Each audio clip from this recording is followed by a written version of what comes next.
Nassik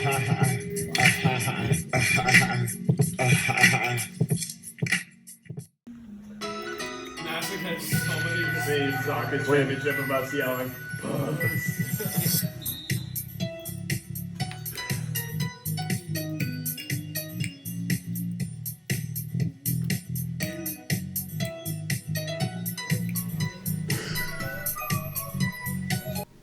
Hello, everyone. I'm your host, Grady Tarzian, joined by Sam Parks and Jack Sawyer, and thank you for tuning into Sports Hub. In recent news, the 2019 MLB World Series commenced Tuesday, October 22nd, between the Washington Nationals and the Houston Astros. The Nationals bested the Astros 4-3 in an incredibly close series, a series to make history. This was the first time in the history of the MLB, NBA, or NHL that the visiting team won every game in a 7-game series. After losing the first two games of the series at home, Houston went to DC and won 3 in a row. They returned to Houston only needing one win to clinch a title, and with Verlander on the mound in Game 6 and Greinke on the mound in Game 7, they were on the verge of clinching.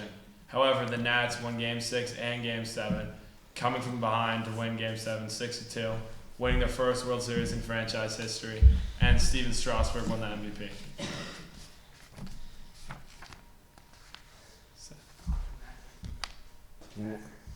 Sarah. Weston comes into the game with a 7-1 record after beating Notre Dame 55-14 last week, fueled in large part by the return of their star quarterback Jimmy Collins.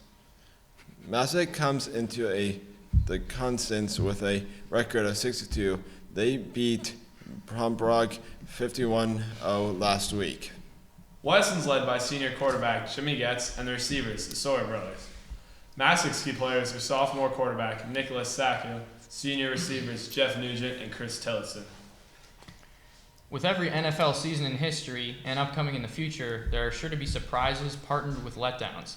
After assembling an impressive roster led by 2018 rookie quarterback Baker Mayfield and stud receiver Odell Beckham Jr., the Browns were favored by many to win the AFC North, but have since posted a very unimpressive record of 3-6.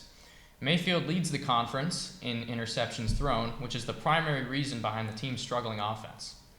In stark contrast, however, the Ravens are flying high after shocking the Patriots on Sunday Night Football and obliterating the Bengals, a game in which Lamar Jackson posted a perfect passer rating for the second time this year and continued to make defenders look silly in the run game, furthering his case for MVP. Above all, the San Francisco 49ers have flourished in a quarterback, Jimmy Garoppolo, and head coach Kyle Shanahan, to post a surprising 8-1 record. Now, we go live to fellow analysts Max Weiss and Devin Riley for their feature story. Thanks, Grady. Just starting off to an 8-1 record. The 49ers have gone off to a hot start with Jimmy Garoppolo and Tevin Coleman in the backfield. It's been really unexpected for the Niners to start this well. Their additions of their second overall pick, Nick Bosa, has been a huge help for them to lead their defense that is second in total yards allowed. I think they're a true Super Bowl contender with a great defense with Nick Bosa and their offense with Jimmy Garoppolo and Tevin Coleman in the backfield. I agree that. And their defense is leading them on with their offense doing well as well. Thank you. Back to Grady. Transitioning to the world of college football, the race for the Heisman Trophy continues to gain more and more attention.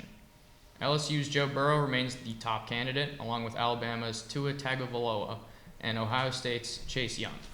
Yeah, so I personally think Joe Burrow has to be the guy right now. I mean, LSU's number one in the country. They're undefeated. They've beaten 4 top 10 teams. And Burrow has, 33 touchdowns in 9 games, 5 picks. Played amazing, and he led them to a win over Alabama on the road last week, which really bolstered their number 1 ranking. And if you watch that game, he dominated every single play. And I think he had his signature Heisman moment at the end of the game on the draw play to ice it. What do you think, Hayden? I think that while Burrow's performance definitely was impressive, I think that if you just look on the other side of the football, Tua Tagovailoa was facing a much, much better LSU defense. This Alabama secondary was inexperienced and it allowed Burrow to have a lot of passing yards. I think that Tua, who really played on one leg and it was noticeable limp in the fourth quarter, I think he had an outstanding effort. And while Burrow did win the game, I think that Tua might have had a better Heisman moment, especially if those miscues at the end of the first quarter didn't really happen. Alabama could have easily won that football game with a battered secondary and a quarterback on one leg. Yeah, I think you also need to keep. I mean, I don't think he's really in the mix right now as much as he was before, but Ohio State defensive end Chase Young, he got his suspension bumped down from 4 games to 2 games, so he's just missing when they played Rutgers this week, and they played Maryland last week, so it's not that big of a deal. But he'll be back for their Penn State and Michigan games, so don't be surprised if he creeps back into the mix at the end of the year. And another player I'd just like to talk about really quickly is Oklahoma State running back Chuba Hubbard. Their defense has been pretty much atrocious this year, and they're still ranked, and that's in a large part due to his performance on the ground. And yes, they do have receiver Tylan Wallace, but he's out for the season now, and he hasn't played in the last 2 weeks. Oklahoma State really has just been carried by their run game, and that's almost in 100% because of Chuba Hubbard's performance. Any surprise player from you, Mr. Sawyer? I think maybe Justin Fields from Ohio State. I know Chase Young has gotten a lot of attention, but Ohio State's leading the country in average margin of victory. Now, is that because they played not good teams or because their defense is really good? I don't know. We'll have to see later in the year when they play better opponents. But right now, I think it's just between Burrow and Tua, and I think right now Burrow might have the upper hand. I would agree with that, but just staying in the Buckeye State, really quickly want to mention J.K. Dobbins. He's been incredible this year. All right, and that will wrap it up for today's show. Thank you for joining us today.